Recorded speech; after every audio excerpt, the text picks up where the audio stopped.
Saudações, meus amores, sejam todos muito bem-vindos ao canal do Prepara Banco. Hoje eu vou contar para vocês como que é feito para se tornar um gerente do Banco do Brasil.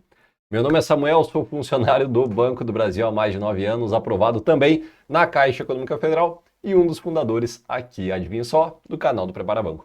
Antes de mais nada, deem a curtida no vídeo e também compartilhem com os amigos de vocês que querem estudar para banco ou pensam em fazer o concurso do Banco do Brasil ou qualquer outro concurso de banco, porque nós temos sim a melhor escola preparatória e mais focada para bancos do país.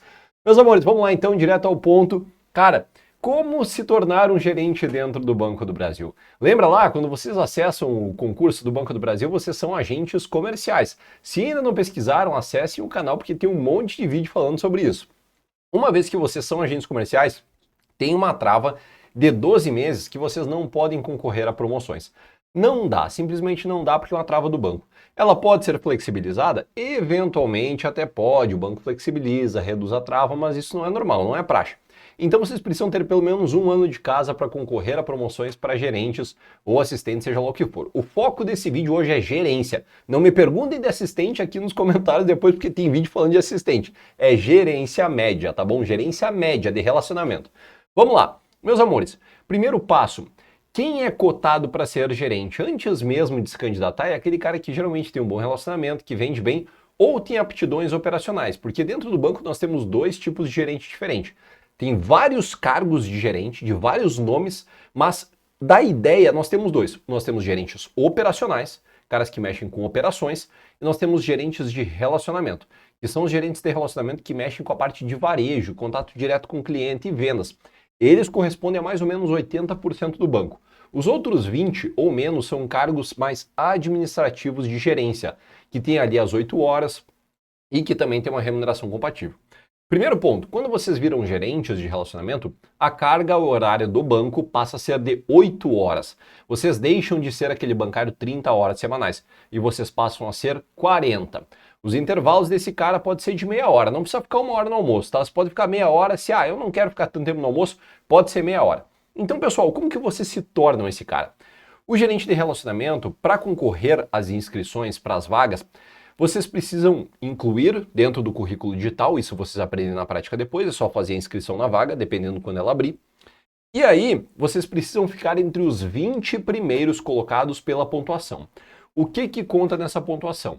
Graduações, certificações, pós-graduações, cursos internos do banco e tempo de experiência em função.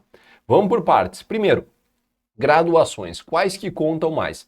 Pessoal, depende do cargo de gerente de relacionamento. Se vocês querem se tornar gerentes de comércio exterior, faculdades como Relações Internacionais ou até mesmo Comex, que é o meu caso, que eu sou formado em Comex, contam mais pontos. Isso tudo depende da seleção.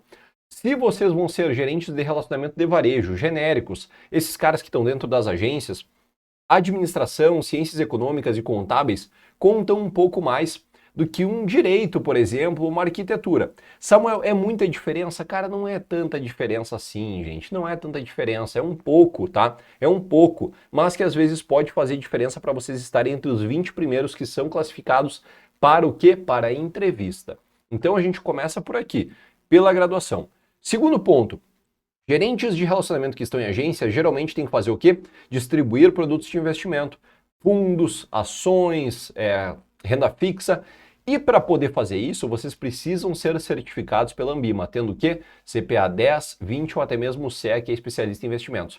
A mais requisitada é a CPA 20, que é a segunda certificação, que vai mudar agora para 2026, né? Vai para CPRO-R, CPRO-I, mas isso aqui não é assunto do vídeo. E a CPA 20 ela é um habilitador. Vocês precisam ter a certificação da Anbima para poder serem gerentes, tá? Isso é um pré-requisito. Por quê? Porque o gerente ele vai distribuir produtos de investimento e ele precisa estar autorizado pela Anbima a fazê-lo, tá certo? Terceiro ponto, cursos internos do banco. De acordo com o cargo de gerente de relacionamento, antes da candidatura, vocês também conseguem consultar quais são os cursos internos que são feitos dentro da UniBB, Universidade do Banco do Brasil, que é lá o portal interno, não é uma universidade física, não tem prédio, não é que nem a PUC, não é que nessas universidades, não, é uma universidade online do banco e lá não tem cursos de graduação, são cursos internos do banco. Eles só chamam de universidade porque tem um monte de curso online, tá? Não tem curso de graduação lá. Beleza. Aí vocês vão lá e vocês têm uma série de cursos que pontuam para esse cargo. Esse é um segundo ponto. Maravilha? Depois, tempo de experiência em função. Por exemplo, se vocês já substituíam comissões de caixa, se vocês já eram assistentes, tudo isso vai pontuando pelo número de dias que vocês ficaram dentro desses cargos para também conseguir a pontuação lá para chegar entre os 20. Então, pessoal, uma coisa é ficar entre os 20 primeiros. Se vocês estão fora entre esses 20 que estão se candidatando para a vaga, vocês nem conseguem, ficou fora, não consegue nem ir para a entrevista. Ficou entre os 20, aí vai para o processo seletivo de entrevista. Na minha experiência, o cara que se destaca comercializando bem produtos, tendo um bom relacionamento com o cliente, esse cara, se ele ficar entre os 20, ele pode ficar em 20º.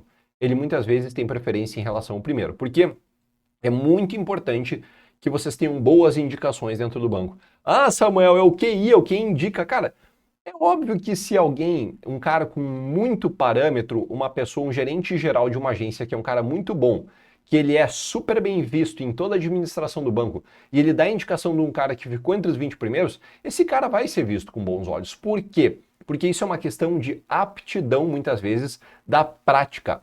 O cara pode de fato ser um excelente gerente de relacionamento, mas ele não tem uma pós-graduação que vai colocar ele em primeiro lugar, como talvez o cara que está em primeiro lugar, vocês entendem? As pós-graduações também contam muito bem dos cargos de gerência de relacionamento para cima, e geralmente aquelas que são envolvidas e têm correlação com a parte econômica, elas pontuam um pouco melhor. Eu sempre falo aqui, pessoal, vem muito comentário de graduação perguntando o que é mais importante. Cara, desculpem se eu sou um pouco pavio curto com isso, mas é que talvez depois de tantos anos já de banco isso ficou algo automático para mim, mas eu falo para vocês o seguinte, ó. É lógico que todas as graduações e pós-graduações vinculadas à área econômica, ciências contábeis, administração, economia e correlatas, elas vão pontuar um pouco mais do que psicologia, por exemplo, do que arquitetura.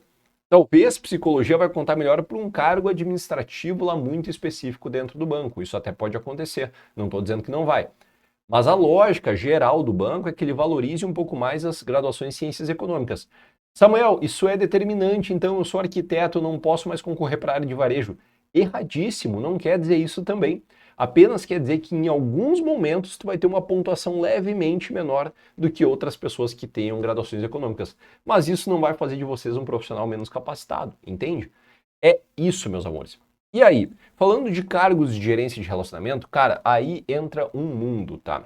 Vocês podem ser gerentes de relacionamento pessoa física, vocês podem ser de empresas, vocês podem ser de grandes empresas, vocês podem ser gerentes de plataformas operacionais, que é só de suporte, vocês podem ser gerentes de GEPs, que é a parte de gestão de pessoas de RH, vocês podem ser gestores de áreas meio, como é o caso lá da GSEX, de comércio exterior, vocês podem ser gerentes de relacionamento de tudo que é tipo, galera, não tem nem como a gente começar a abrir o leque. A gente vai ter que fazer alguns vídeos aí a mais que vão ser feitos para o canal, específicos de algumas áreas, como é o caso da gerência estilo, do private, que é mais segmentado, é uma alta renda. Isso até vale a pena a gente fazer para falar de modo específico. Mas hoje a ideia era trazer como que vocês se tornam gerentes, como que vocês chegam lá. Depois a gente se preocupa com as segmentações e quais os nichos de gerência que vocês querem chegar. Tá certo? Vamos dar um passinho de cada vez, porque é muita informação, eu tenho que passar aos poucos, porque tem muitas pessoas que nos assistem aqui que ainda nem estão no banco. Mas eu tô aqui para sanar essas dúvidas, tá certo?